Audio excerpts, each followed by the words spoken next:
सुनैना बहू, ओ सुनैना, सुन रही हो क्या मेरी आवाज? हाँ माँ जी सुन रही हूँ, बोलिए क्या काम पड़ गया अब आपको मुझसे? बहू मुझे खाना लाकर दे दो, दोपहर के 2 बजने को हो रहे हैं। ओफो माँ जी, आप भी ना, खाना रसोई में बना हुआ तो रखा था, आप खुद ही जाकर ले आती। आपको पता होता है मैं इस टाइम अपने कमरे में रील बना रही होती हूँ, फिर भी आपको मुझे परेशान करना होता है। मेरे पैरों में दर्द हो रहा था, वरना मैं तुमसे नहीं कहती खाना लाने के लिए, समझी? रील बना रही थी।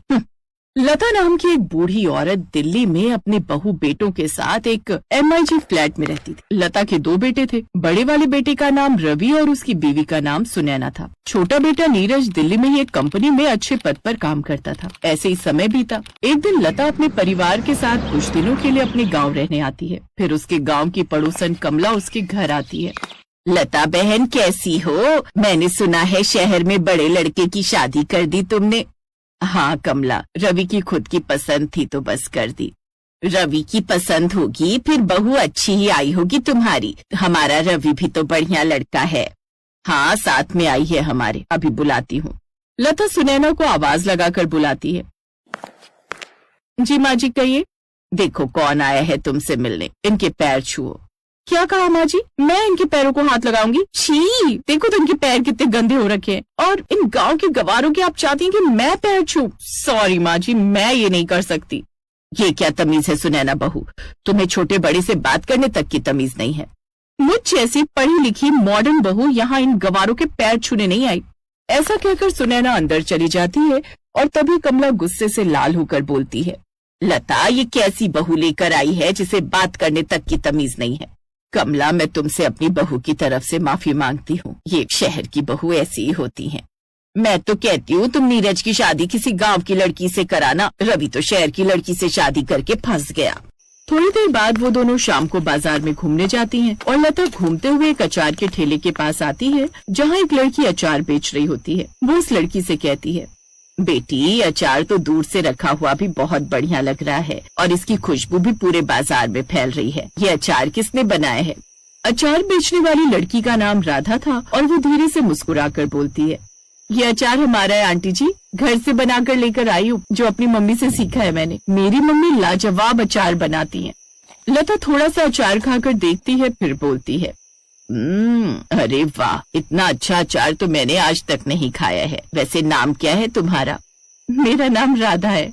लता उससे मिलकर बहुत खुश होती है और उसे वो लड़की अपने छोटे बेटे नीरज के लिए पसंद आ जाती है। और शाम को लता राधा के पीछे पीछे उसके घर तक आ जाती है और उसके घर के बाहर खड़ी होकर चुपके से घर के अंदर झांक रही होती है। इस लड़की का तो सारा घर टूटा हुआ है और ये लड़की तो बहुत गरीब है। इसकी तो माँ भी बीमार पड़ी है। राधा अपनी बीमार माँ को खाना बनाकर खिलाती है और कहती है, मम्मी जल्दी से ठीक हो जाओ आप, देखो सारा अचार बिक गया आज। अब मैं तुम्हें अच्छे से डॉक्टर को दिखा सकती हूँ जिससे तुम जल्दी से ठीक हो जाओगी।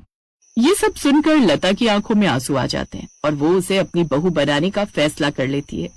लता राधा की माँ से बात करती है और अपने छोटे बेटे नीरज की शादी राधा से कर देती है और वो राधा की बीमार माँ को भी अपने साथ दिल्ली वाले घर में लेकर आ जाती है। तभी लता राधा के सर पर हाथ रखकर कहती है, आज से तुम मेरी बहू हो और अपनी माँ के साथ खुश होकर रहना। तुम अपनी मम्मी की फिक्र मत करो, मैं यहाँ कोई अच्छा सा डॉक्टर देखकर इनका इलाज कराऊंगी और ये बिल्कुल ठीक हो जाएंगी। कुछ दिन बाद सुनैना राधा और उसकी माँ को रोज ताने मारती थी, जिससे वो दोनों परेशान हो जाती और ये सब लता देखती रहती थी। तभी एक दिन सुनैना और राधा का आमना सामना रसोई में होता है। ओ हेलो, तुम यहाँ इस रसोई में क्या कर रही हो? माँ जी ने मुझे खाना बनाने के लिए बोला है। मतलब अब हमें तुम गवारों के हाथों का खाना खाना पड़ेगा और अब गांव के गवार इस रसोई में काम करेंगे। पता भी है ये सब यूज कैसे होता है। धीरे धीरे आपसे सीख जाऊंगी मैं दीदी। ओ हेलो, मेरे पास इतना टाइम नहीं है कि मैं तुम्हें खाना बनाना सिखाऊं। और वैसे क्या बना रही हो आज? सूजी का हलवा, आलू की सब्जी और पूरी। मैं ये सब नहीं खाती हूँ और वैसे भी तुम्हारे हाथ का बिल्कुल नहीं। और ये क्या, पूरे घर में गंदे से अचार की स्मेल कर रखी है। हटाओ इस अचार को रसोई में से। खुशबू दिल से आती है दीदी और स्वाद भी दिल से आता है। लता रसोई से बाहर खड़ी होकर अपनी दोनों बहुओं की बातें सुन रही थी और राधा की बात सुनकर लता मुस्कुराती है और खुद से कहती है, बस यही फर्क है मेरी दोनों बहुओं की सोच में। राधा बहू को मैं बिल्कुल सही चुनकर लाई हूँ इस घर के लिए, पर ये सुनैना बहू अच्छा बर्ताव नहीं करती है राधा बहू के साथ। इसको तो मैं सबक सिखा कर रहूंगी। तभी बाहर से सोसाइटी की मिसेज रावत आंटी लता के घर पर आती हैं। लता जी, आपने जो मुझे अचार दिया था थोड़ा सा टेस्ट करने के लिए, वो मेरे परिवार को बहुत पसंद आया था। कहाँ से मंगाया था आपने अचार? ये अचार तो मेरी राधा बहू बनाती है, सच में जादू है उसके हाथों में। तुम बहुत लकी हो लता बहन जी, जो तुम्हें इतनी अच्छी बहू मिली। ऐसा कहकर मिसेस रावत उसके घर से चली जाती हैं। ऐसे कुछ दिन बीत जाते हैं। एक बार दिल्ली के एमआईजी फ्लैट में हर साल की तरह एक अचार प्रतियोगिता होती है, जिसमें सबसे अच्छा अचार बनाने वाली बहू को बेस्ट बहू का अवार्ड भी मिलता था। अब लता अपनी दोनों बहुओं के नाम उस प्रतियोगिता में लिखवा देती है।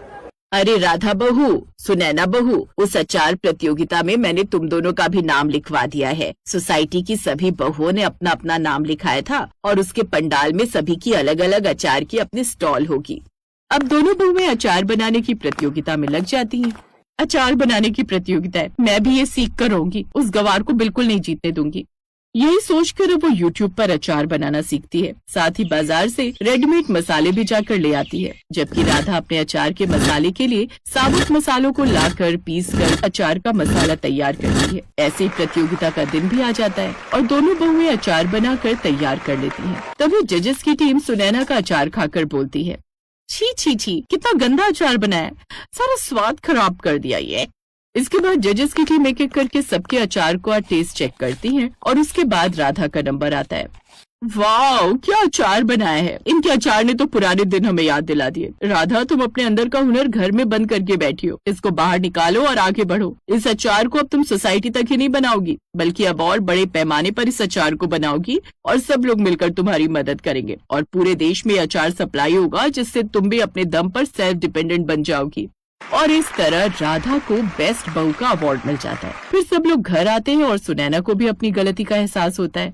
माँ जी, मुझे माफ कर दीजिए, मैंने कभी आपकी भावना नहीं समझी और राधा तुम्हारे साथ बहुत कुछ गलत किया। राधा, मुझे तो तुमसे अभी बहुत कुछ सीखना है।